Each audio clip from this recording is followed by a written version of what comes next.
ঘুম থেকে উঠে বাহারাজকে নিজের খুব কাছে আবিষ্কার করলাম। দুজনের ব্যবধান হবে হয়তো 2 ইঞ্চি। আমি নির্লিপ্ততার দৃষ্টিতে বাহারাজের দিকে চেয়ে রইলাম। ঘুমন্ত অবস্থায় তাকে বাচ্চাদের মতো মনে হচ্ছে, যে শব্দ জন্ম নেওয়া এক নবজাতক। উপর হয়ে শর কারণে বাহারাজের বাবুরির চুলগুলো সম্পূর্ণ মুখে ছড়িয়ে আছে। আমি খানিক এগিয়ে বাহারাজের চুলগুলো ডান হাতে সরিয়ে ফস করে এক চুমু খেয়ে বসলাম। পরক্ষণে নিজেই নির্বাক হলাম। আচমকা কি করে বসলাম আমি। বাহারাজ জেগে থাকলে নির্ঘাত আমাকে বিদ্রুপ করত। ত্রিকড়ি করে উঠতে গিয়ে ঠাস করে মাটিতে পড়লাম। বাহারাজ ধরফরিয়ে উঠে বসল। এদিকে ওদিকে চেয়ে শব্দের উৎস খোঁজার চেষ্টা করছে। আমি খানিক ঝুঁকে গড়িয়ে গড়িয়ে বিছানার নিচে চলে গেলাম। বাহারাজ বিছানা ছেড়ে নামল। ধোপাধোপ পা ফেলে কক্ষ ত্যাগ করল। সেই সুযোগে আমি বিছানার নিচে বেরিয়ে আসার প্রয়াস করলাম, কিন্তু হায় নিরুপায়। তখন কোমরে ব্যথা না লাগলেও এখন ব্যথা অনুভব করছি। উঠে দাঁড়ানোর জন্যই বাহারাজ ফিরে এসেছে ততক্ষণে। বড় বড় পা ফেলে একদম সামনাসামনি এসে দাঁড়ালো। বুকে হাত গুজে বলল, হানি, নিচ থেকে বেরিয়ে এসো। আমি নিচে থেকে উকি দিয়ে বাহারাজের মুখশ্রী দর্শন করলাম। হাতটা তার দিকে বাড়িয়ে দিয়ে বললাম, উঠতে পারবো না, ধরে উঠান। ওখানে গেলে কিভাবে? বাহারাজের কথায় মিথ্যা বললাম, আপনি ছক করে আমাকে বিছানা থেকে ফেলে দিয়েছেন। মেঝেতে পড়ে গড়াতে গড়াতে ভেতরে চলে গেছি, বুঝেছেন? সরি।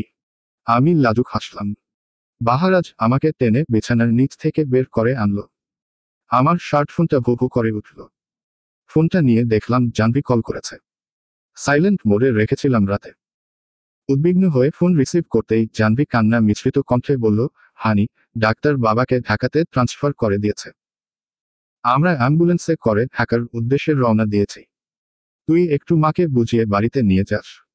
মায়ের কান্না থামছে না। গুলি খোয়া গেল আমার।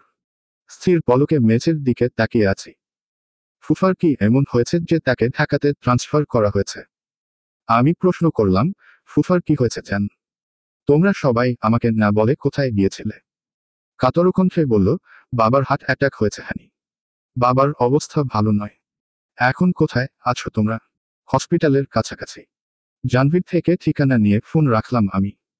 বাহারাজ কৌতূহলী দৃষ্টিতে আমার পানে চেয়ে আছে। আমার চোখে বর্ষণ শুরু হলো। হ্যাচকি তুলে বললাম, ফুফা খুব অসুস্থ। তাকে ঢাকাতে শিফট করা হয়েছে। জান খুব কাঁদছিল। আমার খুব ভয় করছে বাহারাজ ভাই। বাহারাজ আমার মাথায় হাত রেখে নিজের উদরে ঠেকিয়ে দিল আমায়। আমার চোখের নোনাজলে বাফারাজের টি শার্ট ভিজে যাচ্ছে। আইসিইউ বাইরে বসে আছে প্রিয়জনেরা। ফুফু তখনও প্রিয়তমর অসুখে কেঁদে চলেছে। সেখানে উপস্থিত হয়ে মাকে রাগ দেখিয়ে বললাম, এত বড় একটা ঘটনা আমাকে জানানোর প্রয়োজন মনে করনি তোমরা? মা শান্ত গলায় বলল, তোর শরীরটা তো ভালো নেই মা, তাই তোর ফুফুই জানাতে বারণ করেছে। বারণ করলেই হবে। আমি মেনে নেব, ঝাঁঝালো গলায় বললাম আমি। আশেপাশের মানুষ তীক্ষ্ণ দৃষ্টিতে এদিকে তাকালো।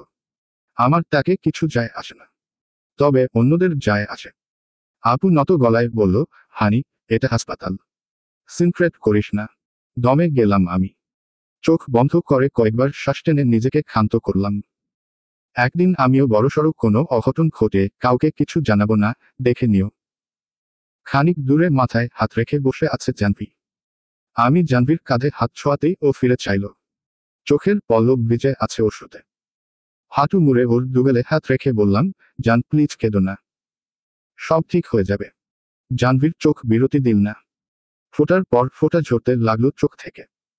আচমকা আমাকে জড়িয়ে ধরে বলল, কবে এসব ঠিক হবে হানি? কবে? আমি আর অপেক্ষা করতে পারছি না। ধৈর্য ধরতে হবে তোমায়। জাহ্নবীর মাথায় হাত বুলিতে দিতে লাগলাম। জাহ্নবী আমাকে ছাড়ল না। দৃঢ় করে ধরে রাখল। জাহ্নবীর কান্না দেখে ফুফু কেঁদে দিল। ক্রন্দনরত অবস্থায় বলল, কি এমন দোষ করেছিলাম যার জন্য ওনাকে এত বড় একটা শাস্তি পেতে হচ্ছে? ওয়ার্ড বয় স্ট্রেচারে করে একজন রোগীকে নিয়ে যাচ্ছে। তাদের কেবিন দেখিয়ে দিচ্ছিল এক নার্স। তিনি ফুফুকে কাঁদতে দেখে উঁচু গলায় বললেন, কি হচ্ছে এখানে? হাসপাতাল কোনো কান্নার জায়গা নয়। হাসপাতালের এত লোক কেন? বাড়িতে যান আপনারা। ফুফু আঁচল মুখে দিয়ে ফুপিয়ে ফুপিয়ে কেঁদে চলেছে। বাবা সবাইকে উদ্দেশ্য করে বললেন, বেয়াই সাহেব অনেকক্ষণ তো আমাদের পাশে ছিলেন। এবার বাড়িতে গিয়ে রেস্ট নিন। আমরা এখানে আছি। মাহবুব আলম সাইদ দিলেন বাবার কথায়। স্ত্রী হাসি ও নিবিড়ের উদ্দেশ্যে বলল, এখানে বেশি মানুষ থাকা যায় না। আমরা বরং বাড়িতে ফিরে যাই। পরে এসে একবার দেখে যাব। বাহারাজ বলল, হিয়ান এখানে নেই। ওর অবর্তমানে একজন ছেলে এখানে দরকার। আমি এখানে থাকি। ভাই তুই বিশ্রাম নিয়ে আয়। অগত্যার রান্নার জন্য আমাকে বাড়িতে যেতে হলো। আমার রান্নাহাত যতটা পাক্কাপোক্ত ততটা আপুর নেই। পড়াশোনায় মেধাবী হওয়ার কারণে ও সবসময় ঘরকন্যার কাছ থেকে দূরে ছিল। পুরো রাস্তা জানবি আমার কাঁধে মাথা রেখেছিল। আমার কাছে ও যতটা প্রিয় তারও থেকে বেশি প্রিয় আমি ওর কাছে। জাহ্নবীকে বিছানায় শুয়ে কম্বলটা টেনে দিয়েছি ওর দেহে। অতঃপর কড়া আদেশ দিয়ে রান্নাঘরে ঢুকলাম। ক্লান্ত আপু আমাকে কাজে যথেষ্ট সাহায্য করতে চাইল, নাকচ করে ওকে ঘুমাতে পাঠিয়ে দিলাম। ফ্রিজ থেকে মুরগি বের করে পানিতে ভিজিয়ে রাখলাম। ভাত বসিয়ে দিয়ে লক্ষ্য করলাম বাহারাজ রান্নাঘরে দাঁড়িয়ে আছে। ভ্রু কুঁচকে বললাম, বসে আছেন কেন? আপনাকে গতরাতে অনেক বিরক্ত করেছি। আমার ঘরে যে ঘুমান। পরে ঘুমান যাবে, তোমার কোনো হেল্প লাগলেই বলো। আপনি তো স্যুপ ছাড়া কিছু পারেন না। আমাকে হেল্প করবেন কিভাবে? বলেই ব্যঙ্গাত্মক হাসলাম। বাহারাজ লাফ দিয়ে ওপরে বসল। নাইফ নিয়ে পেঁয়াজ কাটতে কাটতে বলল, রান্নায় আমি পারি না, কিন্তু পেঁয়াজ কুচি করতে পারি। আমি জবাব দিলাম না। মেঝেতে বসে মুরগি টুকরো করতে লাগলাম। ফুফার জন্য চোখ থেকে পানি ঝরতে শুরু করলো। আমার ফুফা বেশ সরল মনের মানুষ। তিনি জাহ্নবীকে নিয়ে দুশ্চিন্তা করেন বেশি। ইতোমধ্যে দুবার হাত ব্লক করেছে। তবে গুরুতর কোনো সমস্যা হয়নি। কান্নার পরে মৃদু কেঁপে উঠছে আমার শরীর। বাহারাজের দৃষ্টি থেকে বিষয়টি নড়চড় হলো না। আমার দু কাঁধে হাত রেখে আদুরে গলায় বললেন, মধুরানী সবাই সামলে এখানে এসে ভেঙে পড়েছে। বাহারাজ ভাই, আমার ভেতরটা উথাল পাথাল করছে। যদি কিছু হয়ে যায়। যা হবে ভালোই হবে মধু। শান্ত হও। বাহারাজ আমার পাশেই বসে আছি। আমি নিজের মাথাটা ওর কাঁধে রাখলাম। বাহারাজ এক হাতে আমাকে আবদ্ধ করে নিল। ওকে যতবার দেখছি অবাক হয়ে যাচ্ছি। রুষ্ট বাহারাজ এত ক্ষান্ত। দুজনে মিলেমিশে রান্না শেষ করলাম। বাহারাজ রান্না না করলেও পাশে থেকে আমাকে সঙ্গ দিয়েছে। টিফিন ক্যারিয়ারে খাবার পরিবেশন করতে করতে বললাম, লুডুতে হেরে যে শর্ত দিয়েছিলেন তা পালন করার সময় এসেছে বাহারাজ ভাই। আপনি বরং খাবার টেস্ট করুন। যেটা বাহারাজের সেটা অন্য কারে হবে না হানি। সেটা শুধু বাহারাজের। শক্ত গলায় বলে টিফিন ক্যারিয়ার সমেত বাহারাজ রান্নাঘর প্রস্থান করল। বাহারাজের দৃষ্টিতে আজ ভিন্ন কিছুর আভাস পেলাম। কি সেটা? জাহ্নবীর দেওয়া স্কুটির সামনে বসলাম আমি। বাহারাজ পেছনে বসে টিফিন ক্যারিয়ার ধরে আছে এক হাতে।